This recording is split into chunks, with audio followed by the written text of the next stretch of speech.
Kung hindi nyo pa nagagawa yung gantong option guys sa CoinGecko or CoinMarketCap, magandang view ito. Yung sineselect mo yung current na nakasearch mo na Picoin halimbawa, ibangga mo sa graph ng Bitcoin.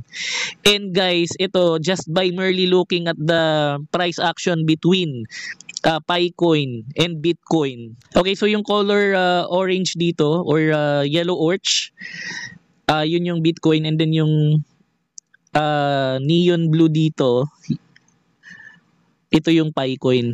Di ba guys, parang naka-mirror lang talaga guys, halos salamin lang yung itsura.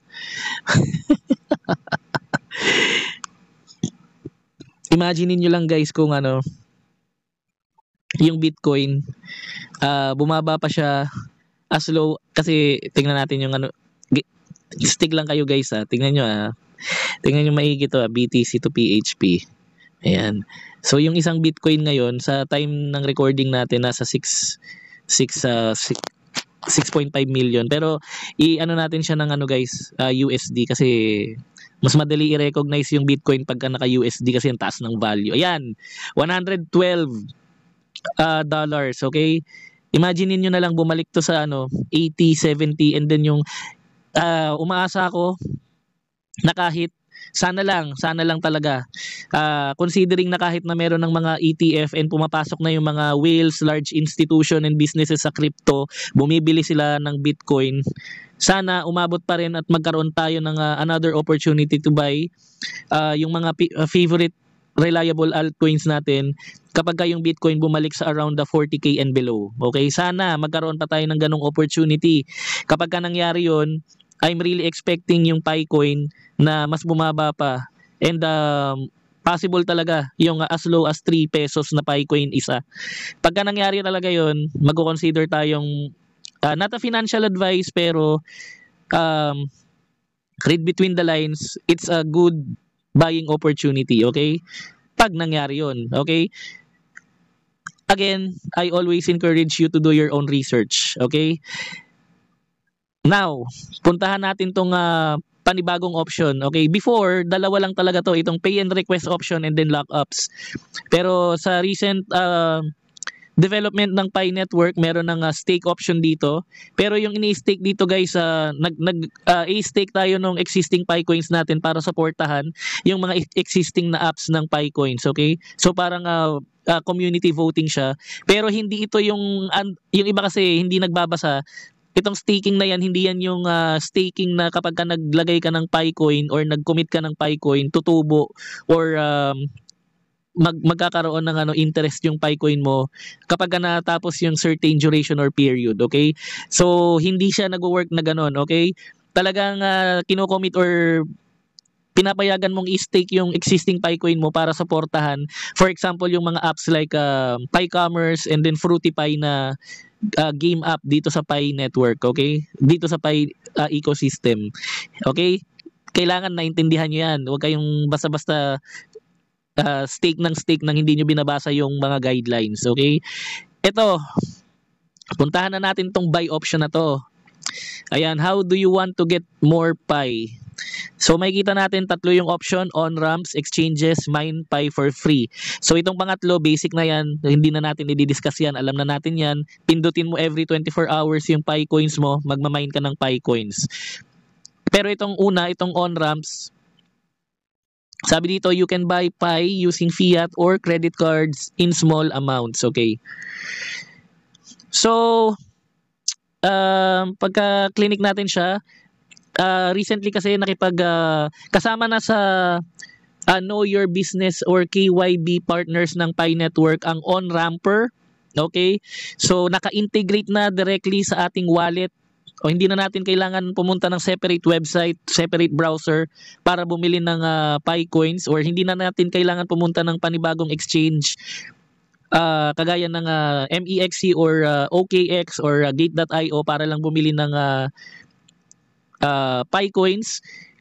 Directly dito sa Pi coins ang napili nila, or directly dito sa Pi app napili nung Pi core team na i-integrate yung technology ng on-ramper with the support and partnership ng TransFi. Okay? Para ma-bridge yung option for retail na makabili ng Pi coins directly sa Pi app gamit through on-ramper, TransFi, and makapagbayad tayo using GCash. Okay? So, ang daming dinaanan nito. I'm expecting na may mga transaction fees involved dito. Okay? So, ang gawin mo halimbawa 5,000 yung halimbawa may 5,000 pesos ka. Ang sabi dito, makakabili ka ng 236.67 na Pi. Tingnan natin kung magkano ba talaga 'yan. So, yan. Halimbawa may 5,000 ako. Malapit ba yung 236? Kasi pag hindi, yung difference niyan, transaction fee lahat yan. Kita nyo guys? 246. So, ang variance niya 10 pesos. Oh, sorry. Ang variance niya ay 10 Pi. So, 10 times 20, 200 pesos. Ayan na nga ba yung sinasabi ko eh. Di ba? 236 yan guys dito. Ang actual na mabibili mo na Pi coins kapag 5,000 yung Philippine peso mo, 246 dapat. So 10 times 20, 200. 200 pesos guys yung difference. So ang laki ng transaction fee involved. Although convenient siya, yes, pero yung kapalit nun, kapag directly dito ka bumili, kasi nga ang daming na-involve on-ramper. Tapos bago mo mabili yung Pi coins through on-ramper na naka-integrate dito sa Pi app, dadaan rin to sa another third party na TransFi. Okay? Bago tayo magkaroon ng option para bumili sa GCash, okay? Pwede rin sa bank. Ganon din halos. QRPH. Yun at yun lang rin ang binibigay guys. Credit card. Oh, lamang lang ng pag credit card. Lamang lang ng isang Pi Debit card. So kapag lamang lang pero hindi siya significantly mababa. Mataas pa rin 'yan. So perfect pa rin talaga yung yung mining kasi libre siya. Pero kasi kung 200, ayun na nga yung point ko eh. So ako hindi ko muna to papatulan kasi I'm still expecting na bababa pang Pi. Continue lang tayo ng mining. Ilalagay na lang rin natin sa description ng video na to yung Pi invitation code kung wala ka pang Pi network. Or dito sa video na to, i-flash na lang natin yung ating invitation code. Okay? So ayun na nga. Sige nga, subukan natin, buy natin. Halimbawa GCash. Testing lang guys O sige GCash. Ayun, buy Pi. Ayun kita nyo yun connecting to TransFi.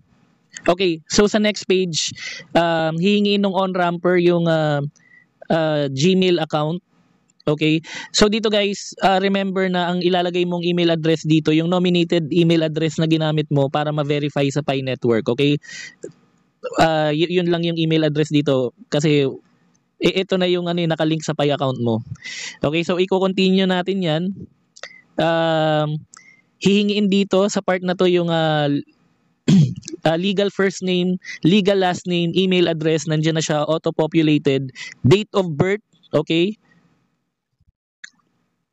And then nakaselect na by default yung country kasi nga GCash yung nakaselect. Okay? Then sign up. Okay? So ganito lang naman yung mangyayari diyan. So for now, hindi ko muna to lalagyan ng details, pero sa mga future videos natin bibili tayo nito. Okay? So ano ba yung for now hindi ko muna to ipo-proceed guys Wala pa akong balak bumili niyan. Alam ko bababa pa yung Pi. So ano bang narrative nito? Yung sa mga nakita natin ngayon. Okay? Ang nakikita ko ditong maganda, okay, pinapayagan na ng mismong Pi core team na bumili tayo directly ng Pi from another third party na kapartner rin naman nila sa KYB nila, okay? KYB entity. So walang problema doon. So ibig sabihin, aside from mining, bibili tayo ng PiCoin sa partner company nila or partner KYB, know your business na on-ramper, bibili tayo ng Pi doon. Pupunta directly dito sa wallet natin sa Pi account. And then, ang gusto nilang direction, pwede rin nating i-lock up kung ano man yung bibilhin nating PiCoin. Okay, yun yung direction nito.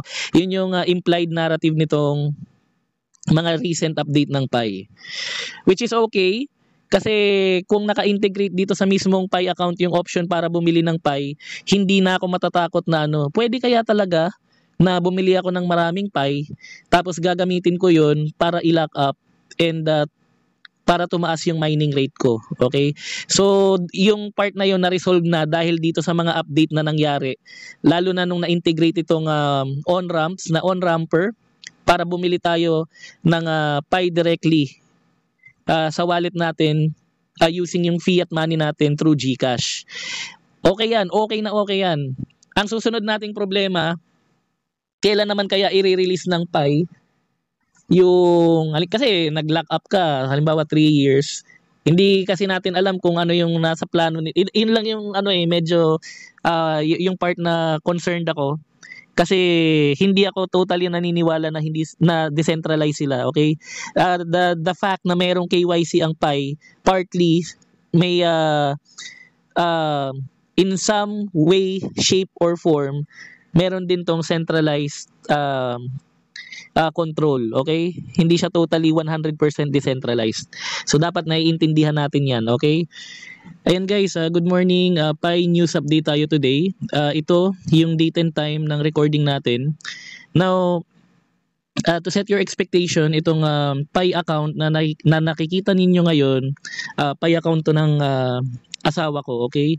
So hiniram ko lang muna yung phone niya for this Pi network news update. Okay, so right off the bat dito sa landing page ng Pi account natin, may update wherein pioneers can choose to set lockups to boost mining rates, okay? And then dito sa taas, talagang merong banner with the note, increase lockup boost rate, okay? So kapag ka-click natin itong increase, boost your mining rate with up to 200% lockups, okay? You can create a lockup with an amount equal to 200% of your total migrated Pi. To boost your mining rate, create a lockup now, and boost will go into effect on your next mining session, okay? So go to lockups. Ayan, okay, so unlock with fast phrase tayo.